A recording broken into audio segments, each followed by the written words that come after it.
سخت سخت زندگی ایر ما فهمیدیم، سخت سخت زندگی ایر فهمیدیم. بیت قلم خود دست کنی زندگی خود رست کنی، بیت قلم خود دست کنی زندگی خود رست کنی. قومی گل، قومی که اشرون شیسون طرف درس و تعلیم و تربیت باشه، او قوم همیشه پیشرفت مانه. بلدهشون بسیار خوش خبری بگم و بسیار خبری خوش بلدهشون بگم که امروز اولادهای هزار قوم از بیوتمز یونیورسیتی ده بهترین نمرات گلد میدل گرفته و بسیار ده بهترین نمرات کامیاب شده. و ای مبارکی را و ای خوشی را ما بلده تمام قومای حاضره که در سر دنیا در هر کنج دنیا که زندگی مونه از غوچی دلخو بلده تمام شه مبارکبادی و خوشی مو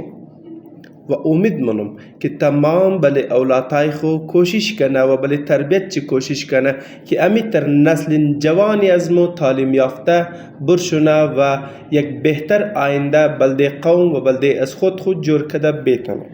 ناگفته نمنه که در بین معاشره غریب افراد قوم هم داره که اونا اولادای خود تعلیم دیدن نمیتنه. ما از او آدم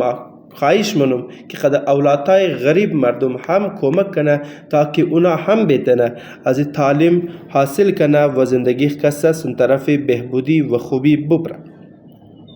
قوما از بیوتمز یونیورسیتی امروز مشاهدی ازی استیم که امروز 4 دختری از ما و شما گلد میدل گرفته قد بهترین نمرات کسته کامیاب میشه و امیتر نوجوانا بچه ها را که شما میگیرین عکسش در روی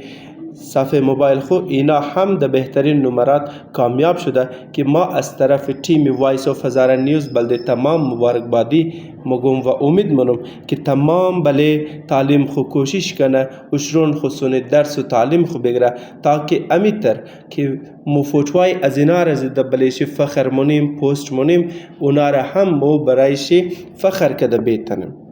بلده قوم خو روی سرخی باشن، بلده قوم خو خوبی باشن، نه که روسیاغو.